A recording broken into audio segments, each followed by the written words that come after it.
Hello and welcome back or to Amiable Arguments. This is actually the second part in an ongoing conversation that I'm having with my friend Harry about his idea of death to the West. Uh, that's a terrible misrepresentation.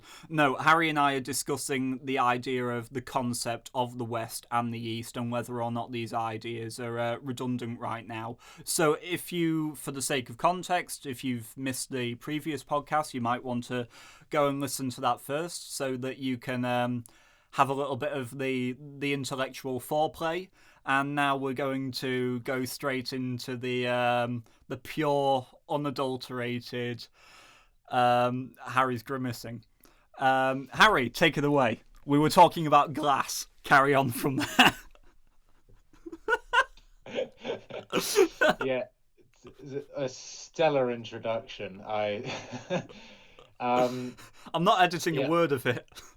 it's kind of hard not to follow for something that would not have it be a bit disappointing. So, um, picking up from where we were, I was basically getting onto getting onto the point about the so-called rise of the West, the Mm. West's ascendancy through the age of exploration, the age of imperialism, and then to the formation of the contemporary order, if you like.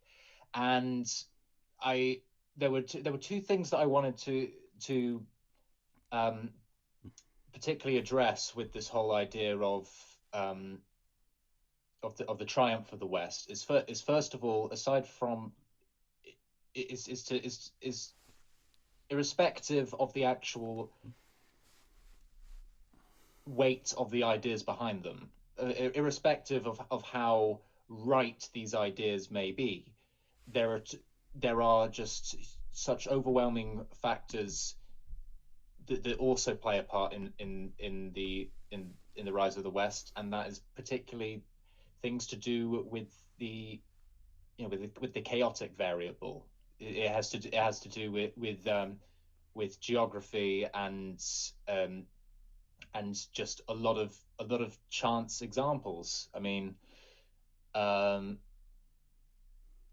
it so like another example. But previously, I talked about how that it's wrong to try and ascribe that some kind of sub-Saharan African value is what was holding them back, when in actual case it's the fact that until very recently it's been damn near impossible to develop a food surplus in that region. And it doesn't matter how noble your ideals might be, if food is scarce, that is always going to be your priority, and that's the Yeah, case with all societies. And it doesn't matter how high-minded a society might be, when food is scarce, that you see how very quickly things escalate.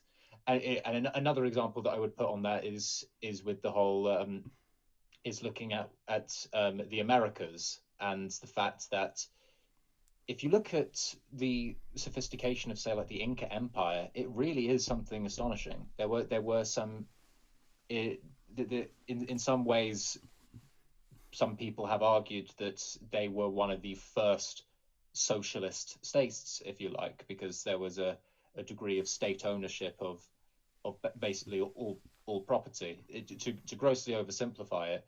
But so that they were advanced in many respects, but they were sort of um, limited, not through no fault of their own, by the fact that they didn't have beasts of burden. The best that they had were llamas, and if it's which are you know cool, but not exactly designed for warfare. which cool, but they're not. Yeah, no, but like you try and do heavy lifting with a llama, and the jokes write themselves. It's so, as much as we would, what we might want to think of the fact that we have the golden nugget from Aristotle to Christ to Leonardo da Vinci, and that's what made the West triumph. having oxen really plays an important role. Sure, sure.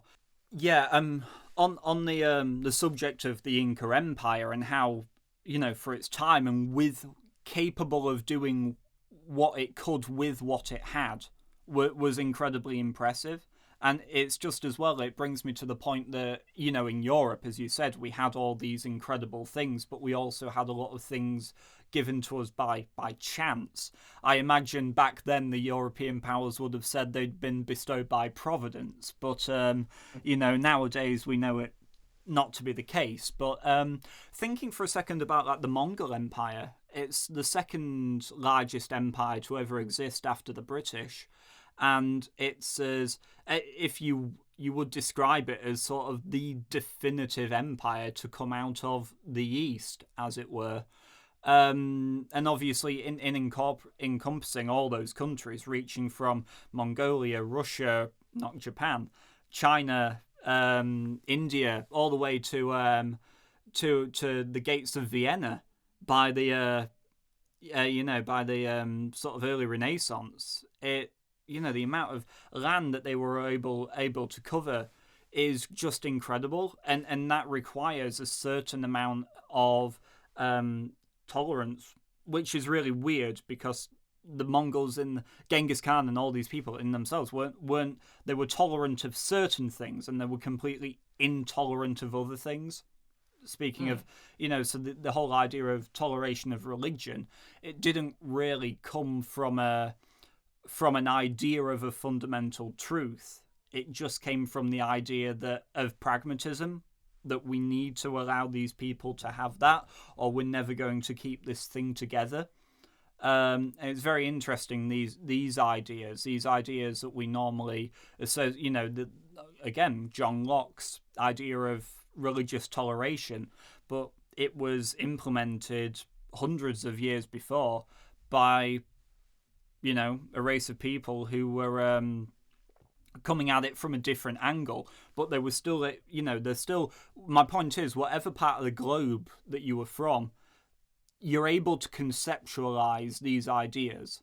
It's not like, which countries are living in Plato's cave and which countries are coming out of it and are able to see the shadows for what they are.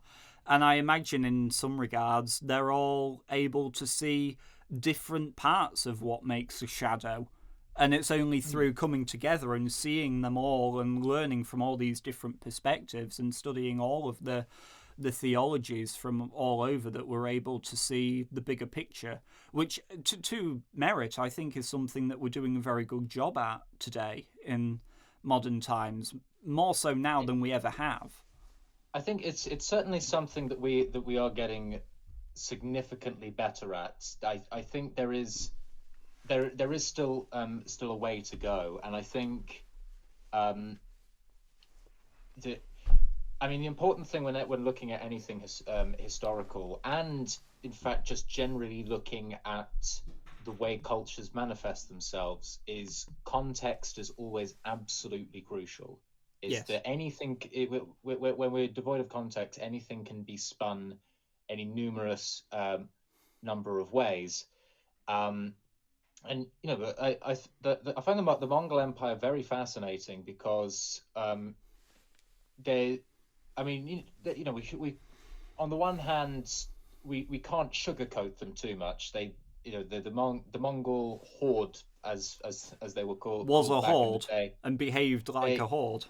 Yeah, they murdered 20% of the world's population. That's to sort of echo the Izzard thing. You must get up very early in the morning. Well, it's almost like they were really going to be at the top of the top Trump's empires list, weren't they? They were... Yeah, no, they they really wanted it. You had to hand it to them. I mean, the Danube. You had to hand it to them. But what's really interesting though with the Mongols is you already see, similar to the earlier point I was talking about with the Abbasid, and particularly the Abbasid Caliphate, is the emergence of ideals that we put on a pedestal that weren't in the case in the so-called West, particularly with regards to meritocracy. There's no two ways about it that the Mongol Empire at its greatest extent, and to a to a certain degree with its following state in the form of the Yuan dynasty, was the most meritocratic society on the planet at that time. The it was it was a it was an innovation by Chinggis Khan to promote generals and officials based on merit rather than birth, which was essentially unheard of at that time. And furthermore to that, an idea that whilst it did have a racial supremacy in the sense that Mongols were on the top of the ladder, all other peoples were equal below it, which I know doesn't sound great on contemporary attitudes, but compared again to Europe and even the now devolving Islamic Empire at this point, it really was the best one could get, and even in the form that that whilst there was a hereditary monarchy, there was a hereditary line of succession at the top of this empire, they still had a form of democracy that went with it in the form of the Kurultai, where new Khans had to be voted by some wider councils. Now, I'll be the first to admit, there were many flaws with these votes. Like they wouldn't.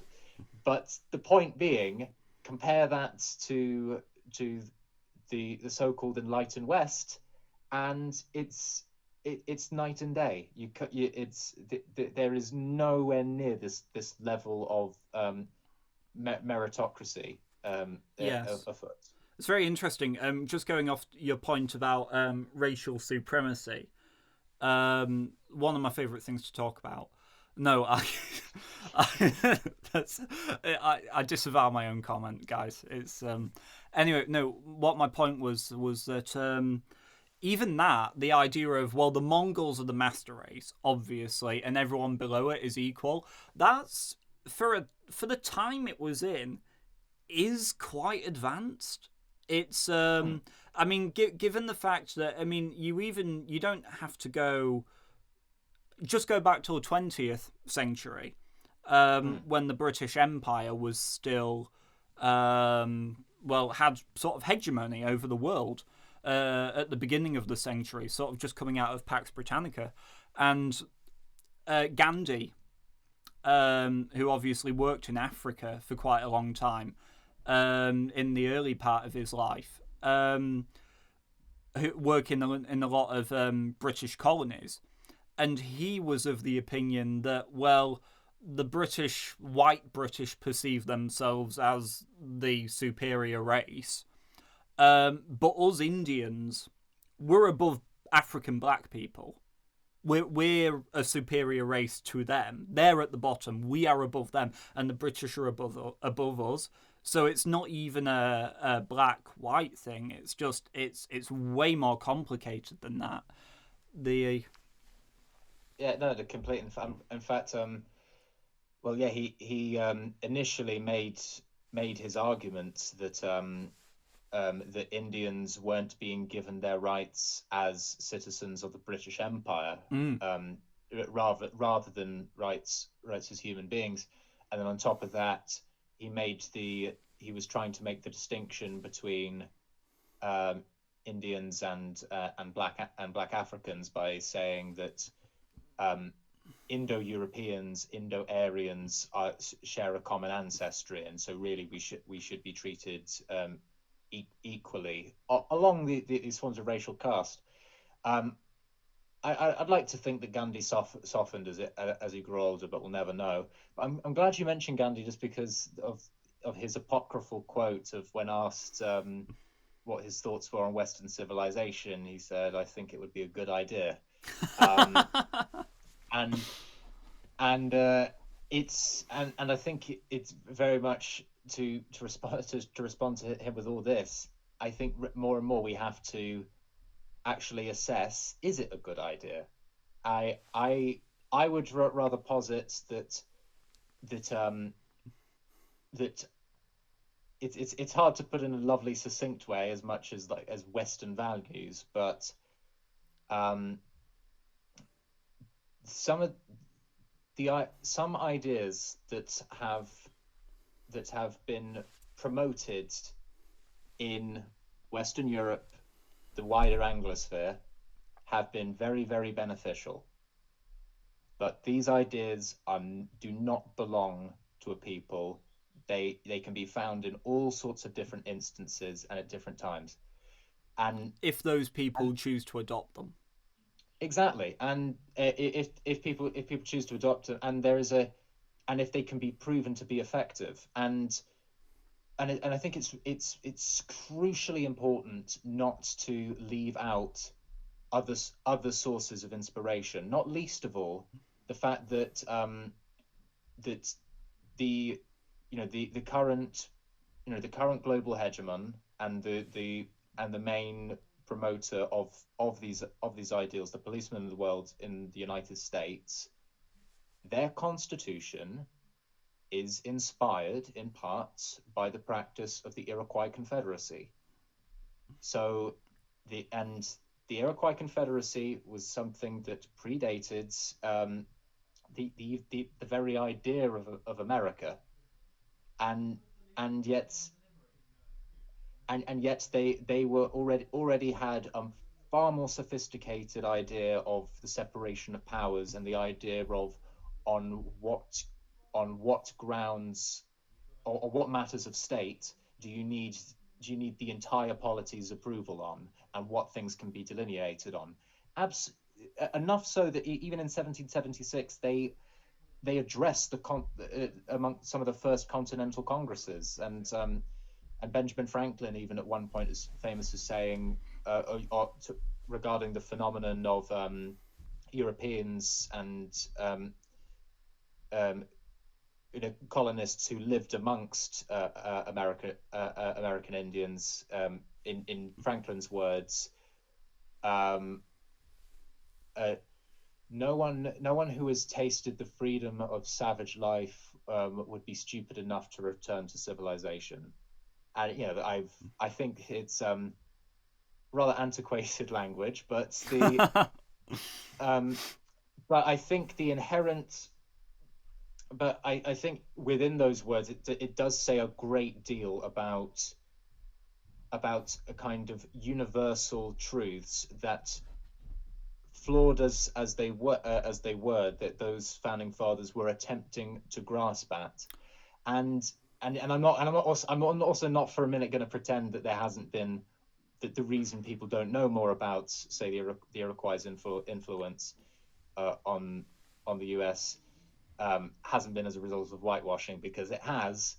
Um, but I think it's just a further testament of the fact that we things these ideas don't exist in vacuums, and there is a reason why some of these are considered to be universal truths, self-evident truths in the language of the Declaration of Independence. Yes, well, if you read one of the few proper published books that he made, but Thomas Jefferson's Notes on the State of Virginia, I think he wrote it at the time he was governor of it.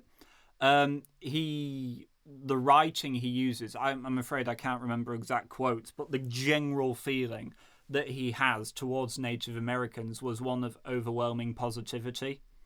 In to the point that he saw them as equals.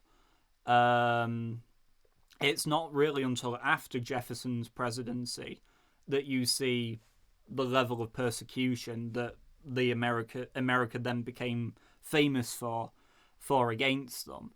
But it's I really like that point about the Iroquois Confederacy. It's very interesting, but it goes to it's very the founding of America is very strange because Mm. it's built. And I want to tie this back to what Gandhi said about the idea that Western civilization would be a good idea. And it's that I think that what Gandhi is basically saying is that the ideals are good. The West just needs to live up to them.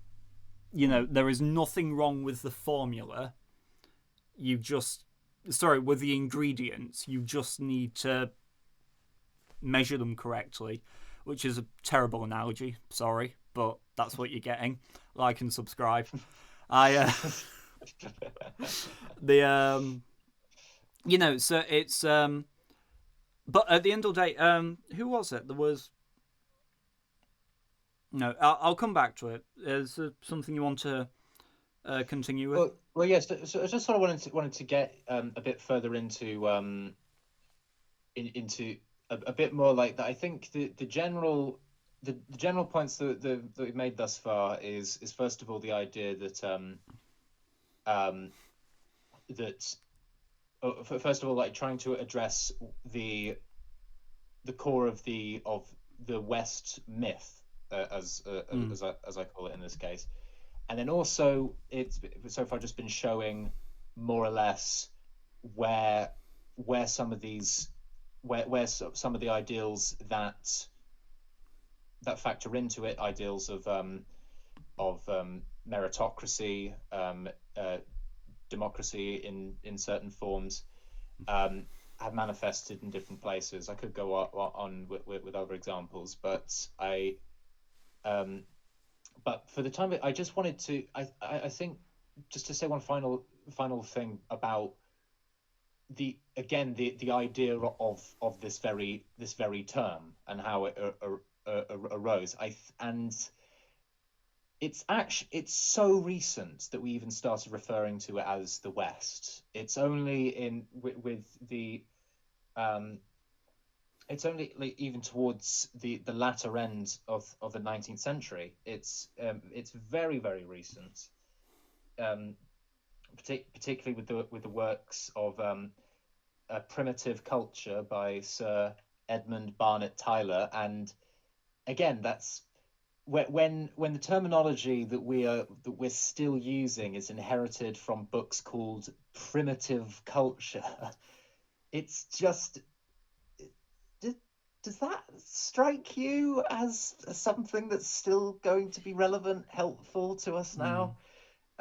It is. It does sound antiquated. Yeah. Could I just uh, interject on something? sure. Just from I've been subconsciously as we've been going through this, not just in this part, but the other one as well. I'd just like to give a little bit of clarification, possibly to my Mm, own point of view on this, which is sure. that I don't. My intention in the way that I've been approaching this conversation hasn't been to say, oh, well, the West thought it did this, but someone else did it. And they thought they did this first, but this person did it first. And it Mm, really matters who did it first. If anything, I don't want it to be competition. mm, I think it will become clear to people as I go into more podcasts, and particularly in one that I have planned coming up, that I'm a very staunch advocate for classical British liberalism. I believe very strongly in the ideals set forth from John Locke onwards. I feel very strong ties to the country and its history and all of those sorts of things.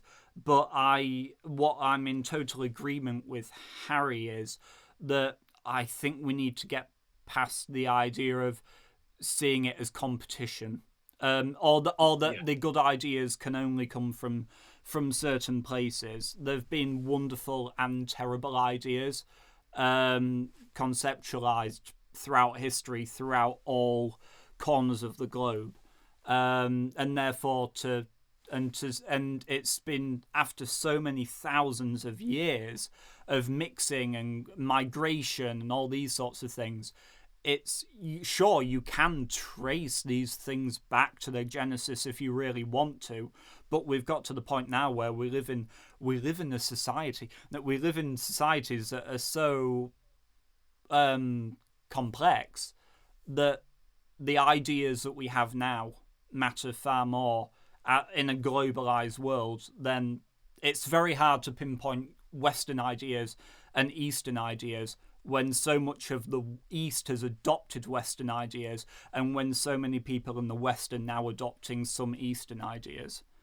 Well, this is exactly the point. I mean, I mean, the fundamental thing that comes with all of this is the fact that cultures and peoples are constantly borrowing off each other, interacting with each other, having the dialectical experience either violently or through dialogue, and people are changing as a result. And it's so interesting of just like if the West was real, if the West was something that you could actually pinpoint, it would be surely it would be very, very easy to say where is the West and what is the West and what isn't, and it'd be able to quantify those things. So if we say, okay, if we're going with the classical analysis that if you're Western, you must be democratic, you must have Christianity in your culture, you must have some degree of European linguistic influence or European ethnic influence, some free market ideals in there for good sports, some ideas of freedom of basic civil liberties, and broad. And for the sake of the argument, should we say also the geography of being in the West? So it's like, okay, so most people would say, well, then the West is Europe, and the United States, Canada. So okay, and then what about Latin America? And I found it in some of my reading. There was this one book which has the very problematic name of Clash of Civilizations. Now, it sounds like a great video game. Yeah, it sounds like an epic film series or something. Civilization 6, yeah. But in terms of scholarship, it really does leave much to be desired. And I loved that his basic argument for the reason why we should. He basically argued that Latin America should be considered either its own civilization or a sub-civilization within the West. You see, I don't like the word sub. Yeah, again, it's just like it does have a smack of the jackboot about it, and it's just like, how can you possibly make that argument? He would make the argument, well, it borrows more from the Catholic tradition. Okay, but France is Catholic, predominantly Catholic. Spain is predominantly Catholic, hence the whole reason Latin America is predominantly Catholic. No. Following his ideas, look, if we have to boot France out of the West, then that's... he makes a good case. No, I'm joking, but then further on to that, he would then make the argument of, well, they have a different cultural influence because they're more mixed with the Amerindian cultures and to extent to the African cultures. It's like, okay, are we then saying, is that desirable then for the West, that it has to be that it can't be influenced ethnically and culturally by other cultures in that way? That that smacks a bit wrong. And the more you think about it, all kinds of places like here's a fun teaser for someone. Japan or the Philippines, which is more Western? It's harder than you'd think. It's just like, well, yeah, Japan is more Western because Japan has got a more industrialized economy and it's got a longer recent history of democracy. It was a colonizer rather than a colonized.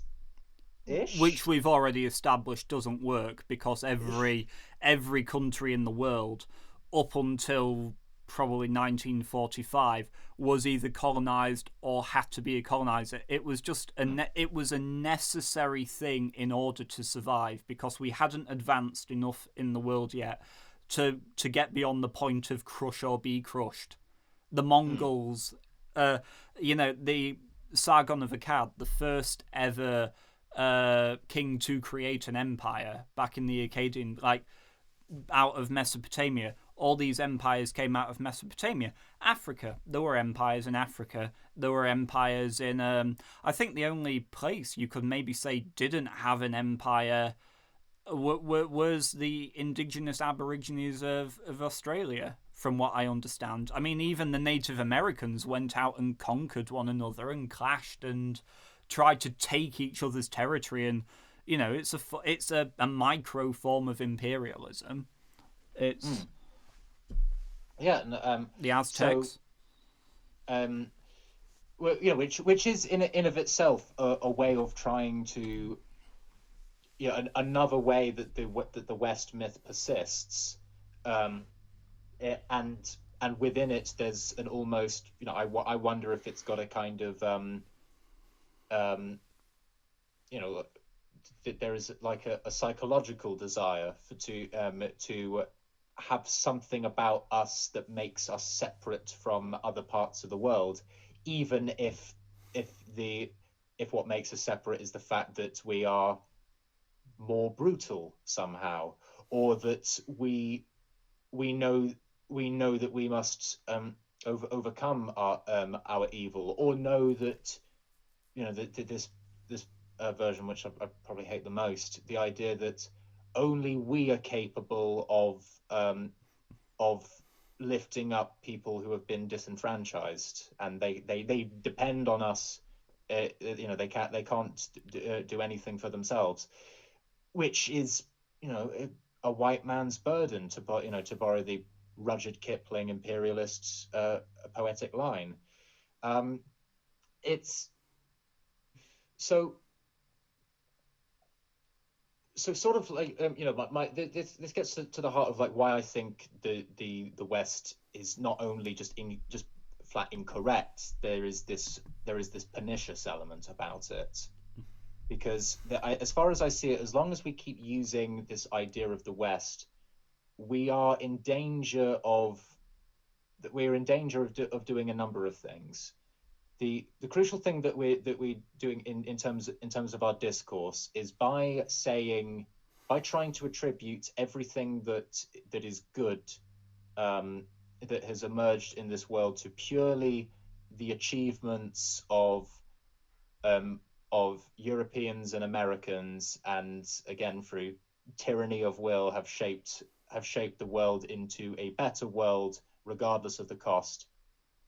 Um, if we're if we're saying that all of that is tied up to the culture, and the actions of the culture is all that matter, then you can't ignore all of the horrific things that come with the culture as well. And there is a deliberate risk being put apart by people who serve a very radical postmodern agenda. People who take the ideas of critical theory and apply it to everything ad nauseum, without any kind of um, useful pragmatic ideology Mm.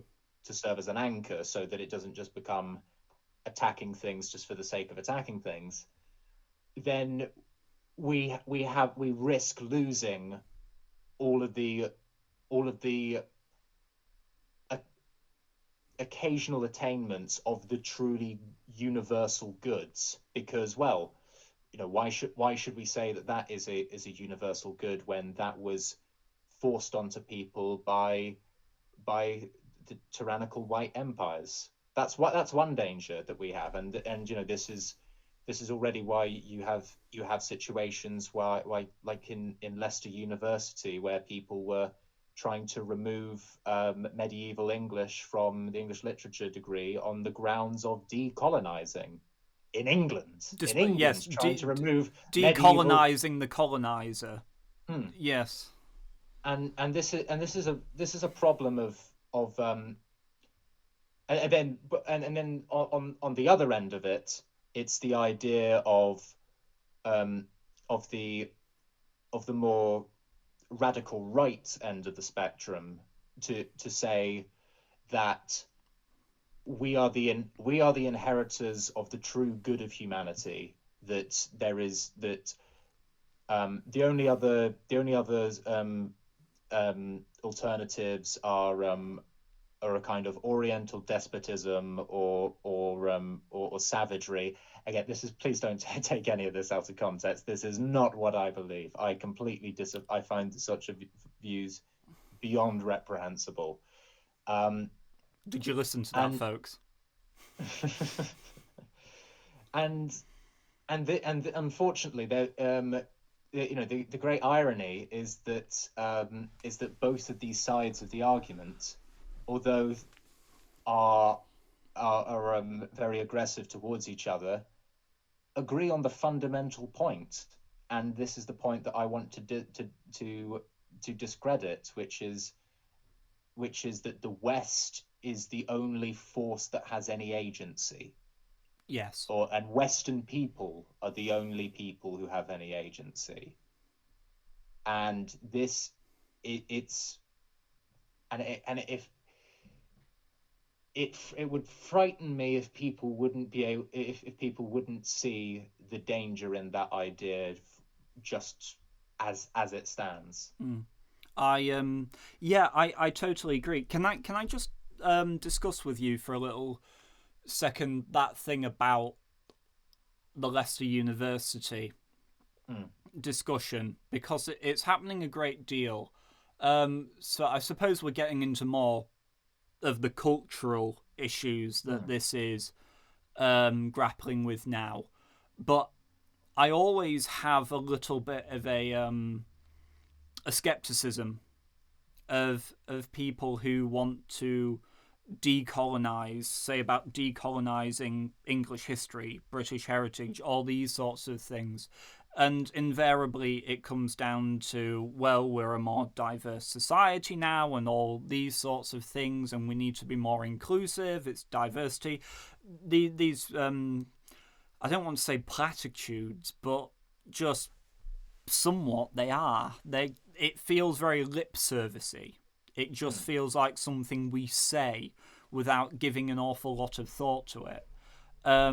And I'm not going to pretend to be some sort of enlightened mind on this with the correct answer, but it's just something I'd like to put forward, which is that when we say that you want to decolonize something, really what you're doing by taking things out of it and inserting different things into it from places not inherent to this island is you are in fact colonizing it.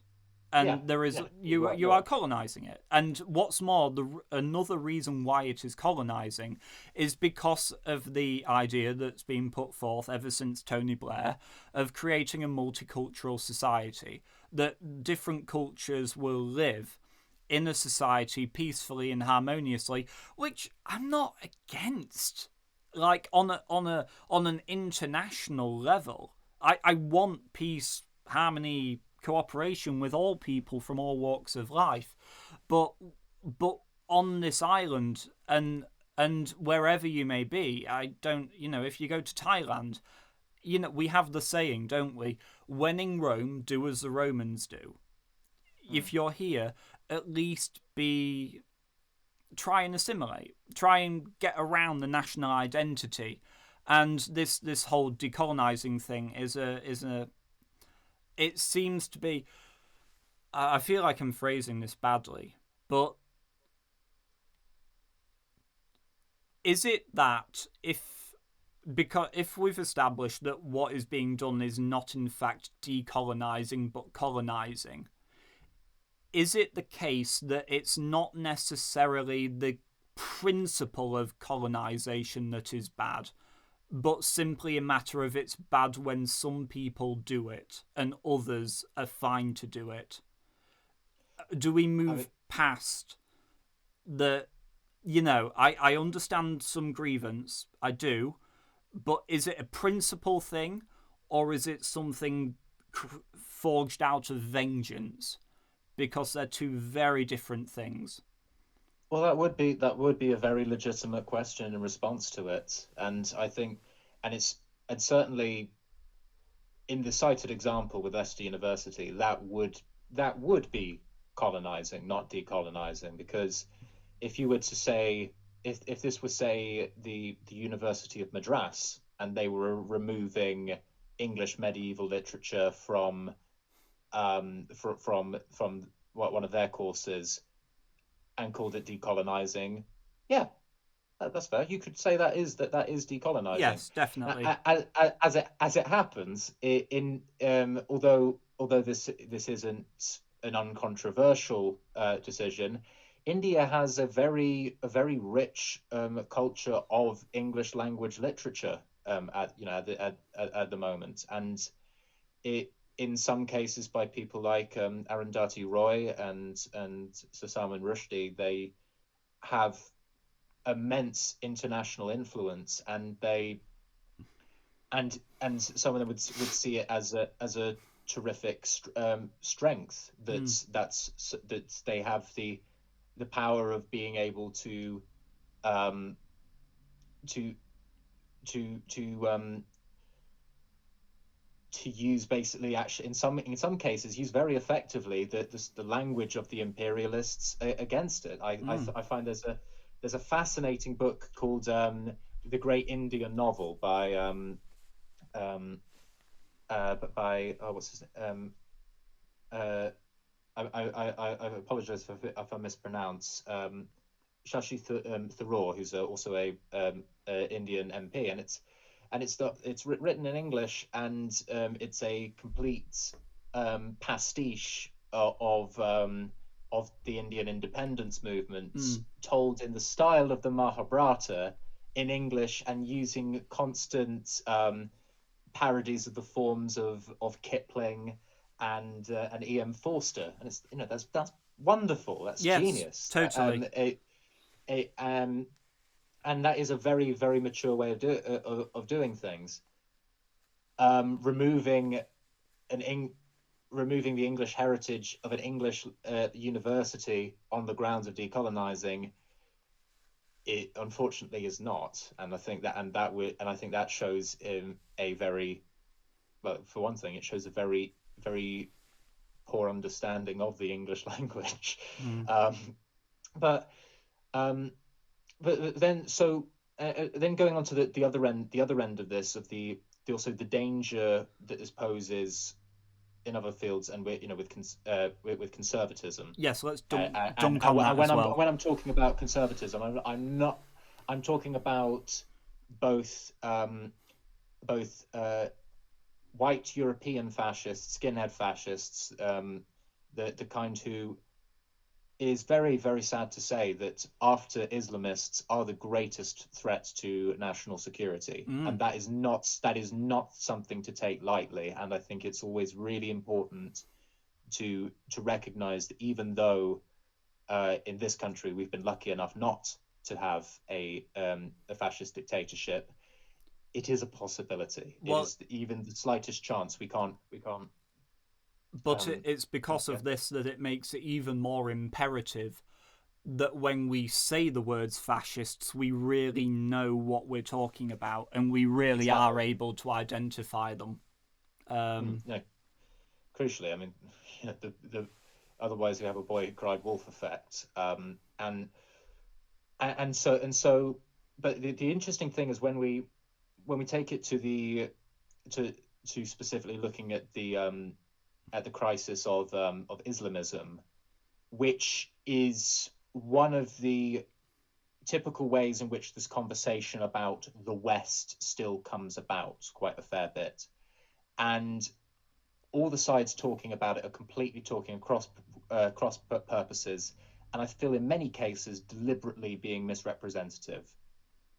Um, and whenever you have a European or American politician saying something along the lines of Muslims should accept Western values, already he is making the job much, much harder, because he is setting it up as that there is something inherently contradictory to all forms of Islam and the choice Western values. And the unfortunate thing is this plays right into to the hands of extremists who say, look, they are posing you a choice. You can either give up everything about your religious beliefs, your wider community practices, your culture, and assimilate and just become a Westerner, or you can be an authentic Muslim. And that is a choice that is being, that unfortunately, by us continuing to put it on these grounds of the the Islam versus the West, or to even use their terminology, because they do the exact same thing but with different They do, language. yes, yes. The Dar al Islam versus the Dar al Kufr. Then we're playing right into their hands. And let's not forget that Islamism, as its contemporary phenomenon, wouldn't exist if it weren't for the influence of European fascism. The Nazis collaborated with the Grand Mufti of Palestine in random pogroms against Jews in Israel. The Baathists under Saddam Hussein were not only inspired by fascists but likely aided by fascists, European fascists, in order to take power. And also one of the problems that we do with this is that we frame it by framing it as a conflict between the West and Islam, rather than what it really should be, which is the civilized world versus Islamist fascists, because they pose a great risk to Muslim majority societies. They attack Muslim democracies. They attack minority Muslim sects. They attack LGBT people who are raised Muslim, and they do unspeakable things to Muslim women. Yes. And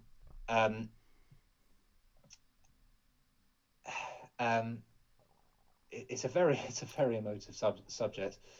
It's tough, but and just quickly, and just yes, that please. was the last thing, and also leaving out the fact that a great many of the founders of Hezb Tahrir and Al Qaeda and Daesh were raised or at least educated in the West as well, which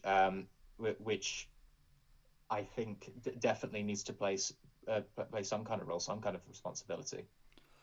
Well, I mean, it's our It's our responsibility, regardless of whether we take responsibility for it, simply because it is our problem to live with, and therefore we have to take responsibility for it. Whether we then blame ourselves for it is, sure, it matters. It matters a great deal. I suppose the most recent thing to happen regarding this that we've sort of moved on to, because I think the point that we're driving at now is that if someone were to twist your arm and say, where is the West today, and what is the threat to the West as opposed to the East? What is the threat to the West? They would say radical Islam, because that's the force that we've been physically fighting for 20 years now. It's been the Taliban, it's been ISIS, it's been Al Qaeda, it will feel like the more present threat. Not to mention, of course, all of the horrific bombings and terrorist attacks that we've had. But I suppose the hope that I would offer is in not to say that he's the Messiah, of course, and that he's going to save us from all of this, but just the hope in showing that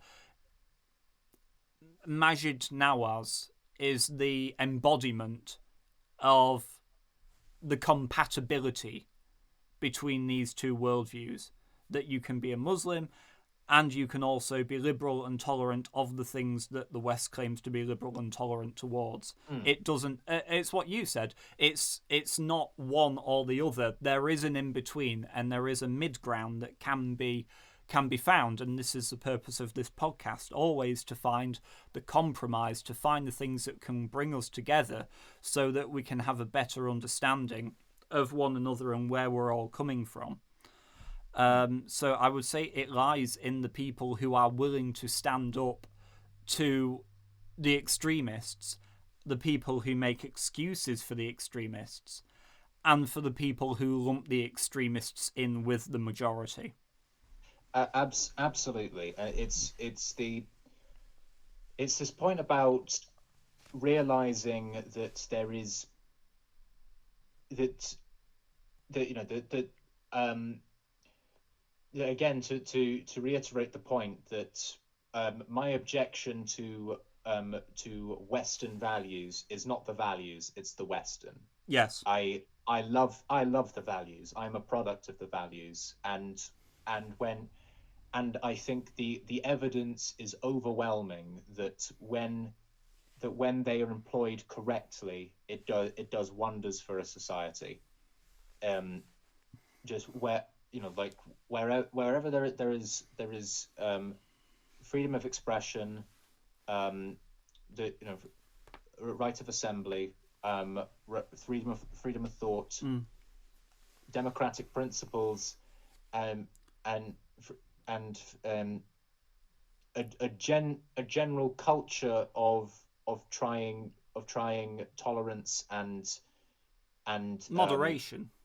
And principally moderation. Yes, people do feel the benefits, which is, it gets to the point of like, when if a certain culture reaches a certain a certain threshold, does it automatically become Western? Like, again, this is my point with Japan and the Philippines. Well, when does either of them become Western? Does Japan have to become Christian in order to finally get the final tick of the Western box, or does the Philippines need to be richer than Japan in order to make it?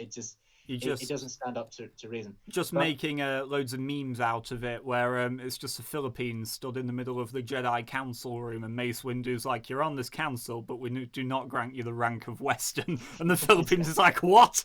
It's outrageous. It's unfair."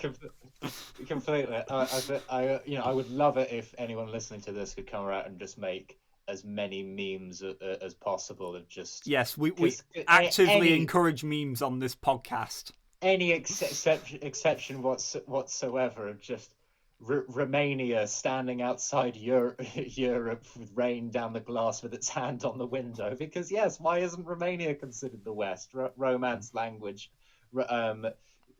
Christian, like, or, by any of those metrics. But anyway, that's it's neither here nor there. I wanted to further emphasize the point of this whole, where do we go from here? Like, really, fantastic. Yes, let's tunnel it towards this conversation to conclude.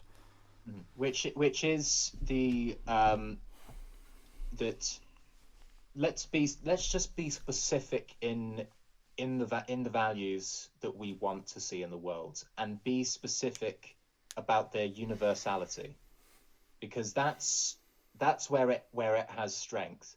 If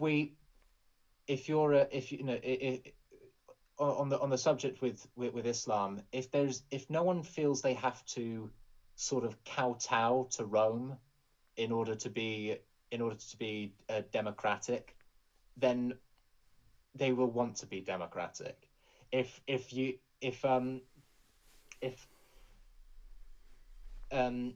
there is no stigma of an idea of like selling out to the United States, then more Latin Americans would probably be in favor of free trade and free enterprise. It's just that thing of this. When you look at the history of just any scientific fields, we have these what are called paradigm shifts. When if you look at just the theory of explanation of gravity, that amongst the ancient Greeks, they believed that each object had it was bound. A scientist is going to be like ripping their beard out for my paraphrasing, but broadly speaking, like each object had its own mass, which assured its point in the world. That's a very poor way of putting it. It doesn't matter. Then to Newton, we have a paradigm shift of the idea that the Earth has its own gravitational pull, and then on to Einstein, completely disintegrates everything, has a paradigm shift when he realizes that the universe is actually forcing objects towards each other. It's a pushing motion rather than a pulling, and this is sort of what I'm advocating for, is that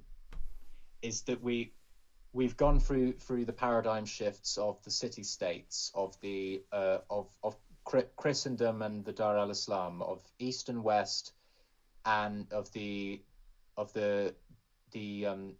NATO and the Warsaw Pact.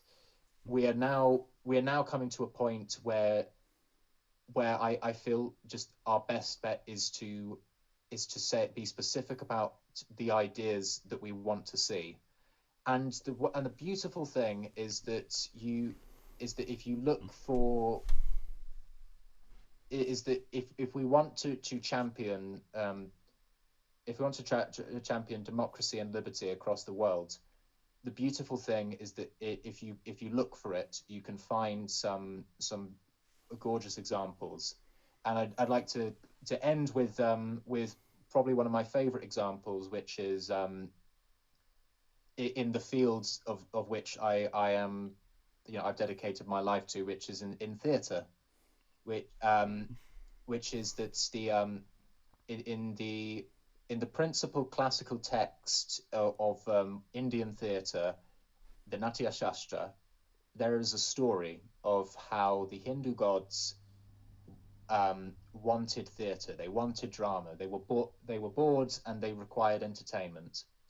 So they brought humans up to heaven, and they asked them to perform for them a play.